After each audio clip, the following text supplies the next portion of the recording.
You are nothing. You can build nothing. You can produce nothing. You can create nothing. We are the ones who build. We are the ones who create. We are the ones who lift up humanity. Hey guys, welcome back again to the YouTube channel. It's so good to have you. Thank you so much for clicking when you saw this video. So a lot of people are now calling us Stephen Miller because of the speech that he made recently about talking about how people have created nothing. Nobody knew who exactly he was talking to.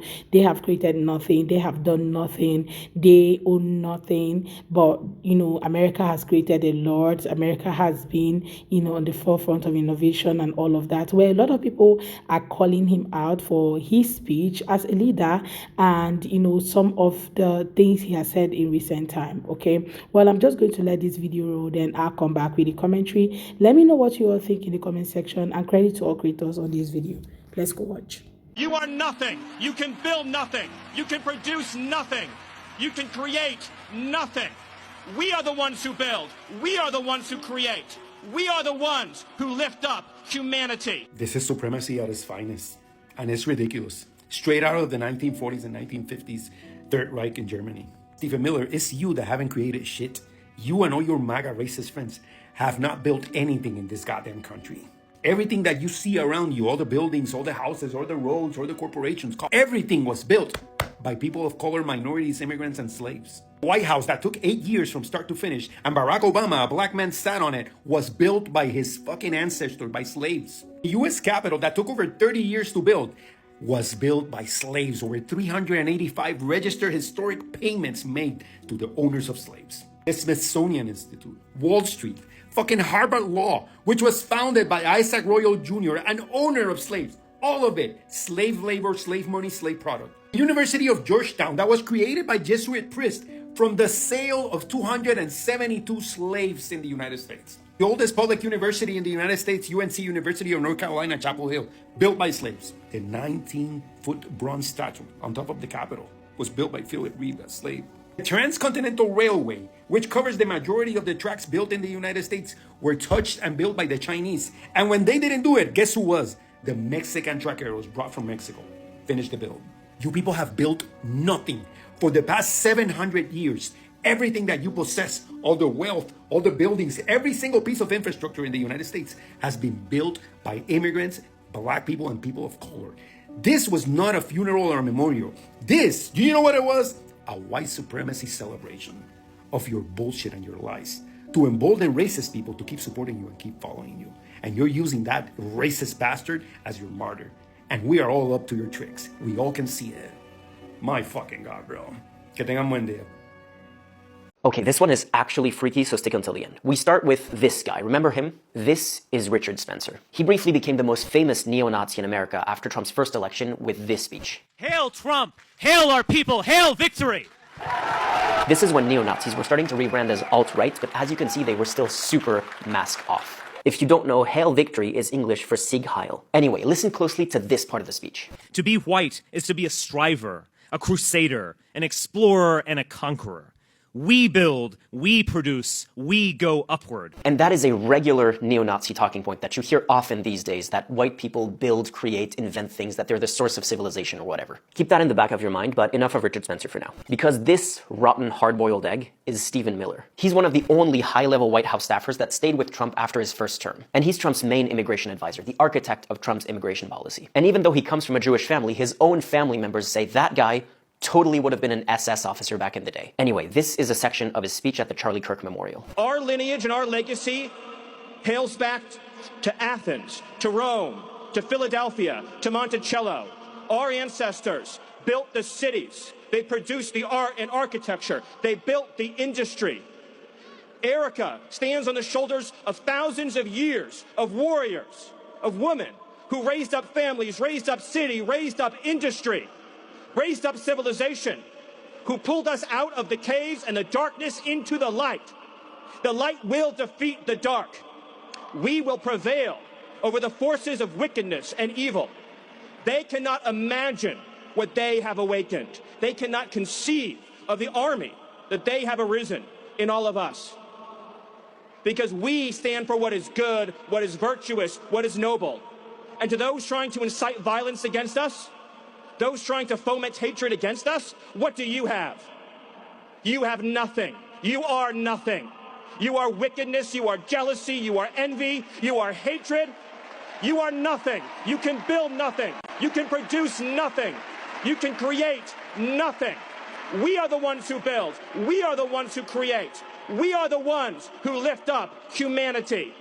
Yeah, things are getting dark, man. Things are getting really dark. Anyone who knows anything about Nazi propaganda know that that was a Nazi speech. Not even a watered-down crypto-Nazi speech. That is a straight-up Nazi speech from the 1930s. And they feel comfortable doing this because they know that the killing of Charlie Kirk has given them a way to dismiss and invalidate comparisons to the Nazis. But holy shit is that mask off, and holy shit should that make you worry about what is to come. I went to high school with Stephen Miller, and he's always been an evil little dweeb.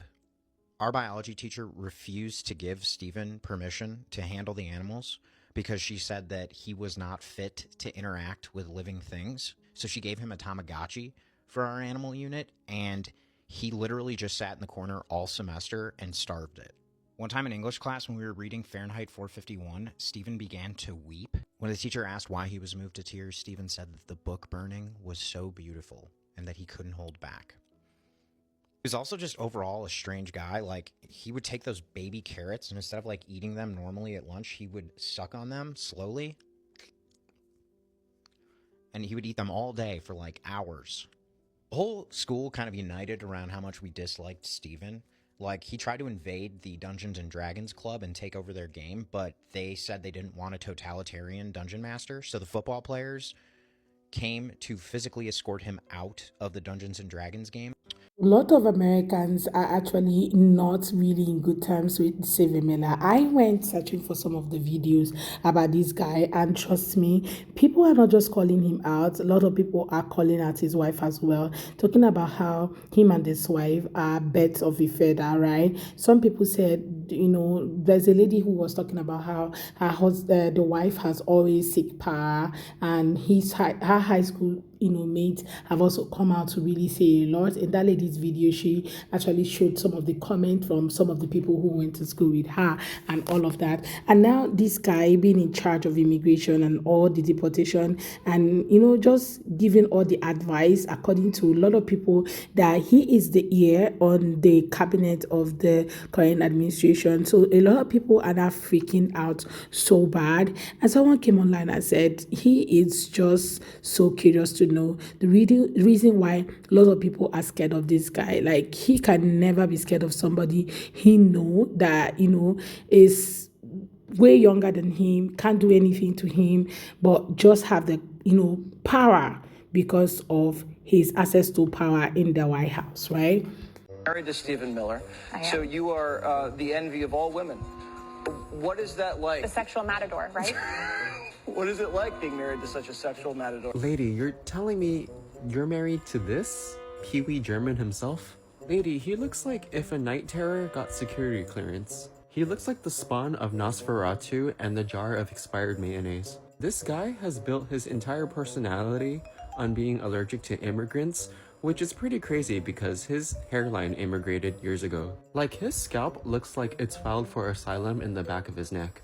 And I know he's MAGA and he's for build the wall, which is really hilarious because the only wall that he successfully built is between him and normal human emotion.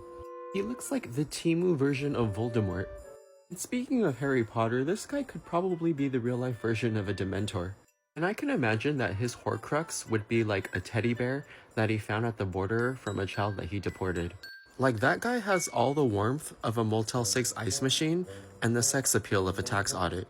And of course, I decided to go look up his age, and I found out that he's 40 years old.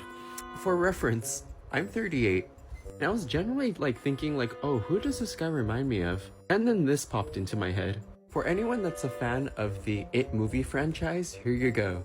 And I know HBO Max is doing a Welcome to Derry television series, so HBO, if you actually need a stand-in, I would recommend this guy.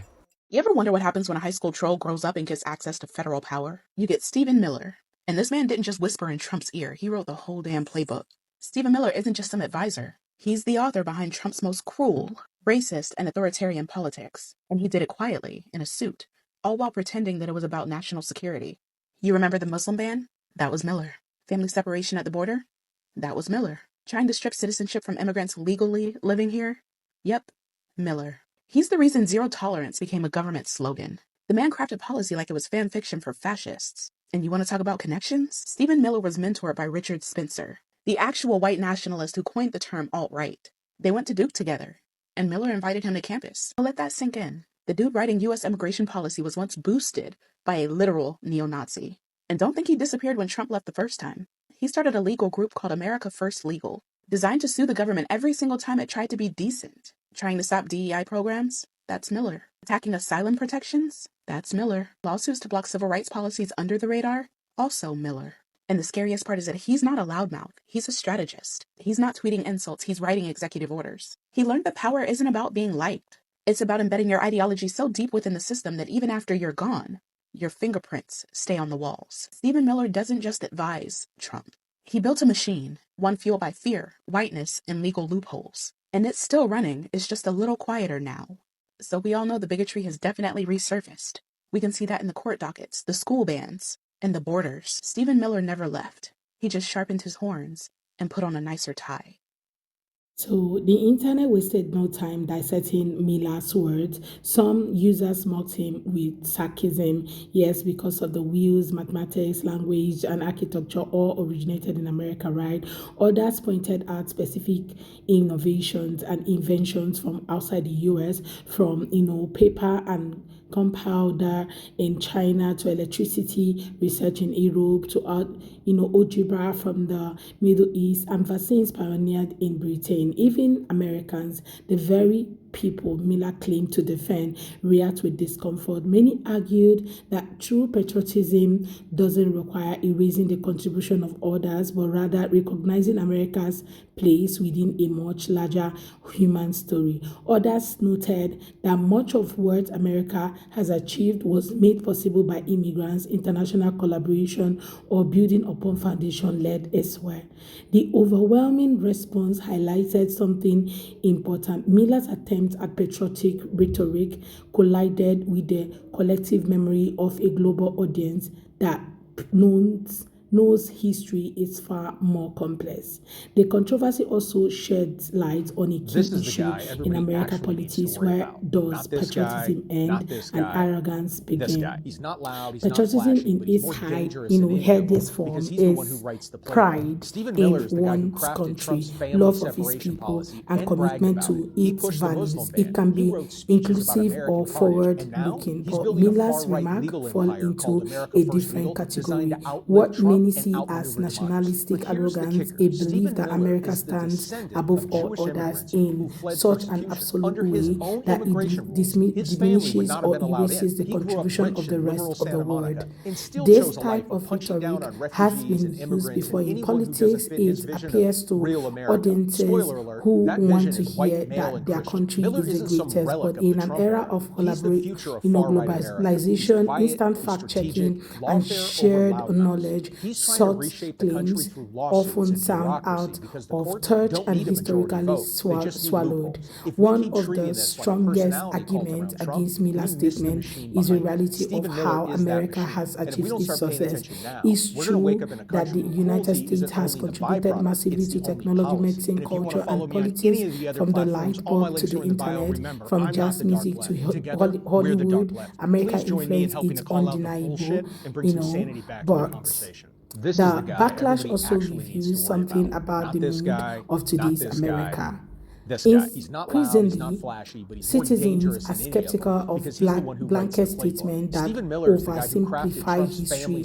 People want nuisance, they want honesty, and they want political figures who can celebrate America without resorting to exaggeration or dismissal of others, and which is what Miller's speech provides a lesson in a political communication in the past. Rhetoric like this might have drawn chairs in a closed, rally. But in today's world, every statement is clipped, shared, and analyzed by millions across platforms. What was once red neat rhetoric for a base audience is now judged by a global public square. So guys, I would love to hear your own take about today's video. Just let me know in the comment section what you all think about Miller's statement, okay, and what everyone has said in this video. Share your take with me, and please don't forget to subscribe, give the video a thumbs up so that more people can see it. I look forward to seeing you all on my next video. Thank you so much guys for watching. See you all next time. Bye guys.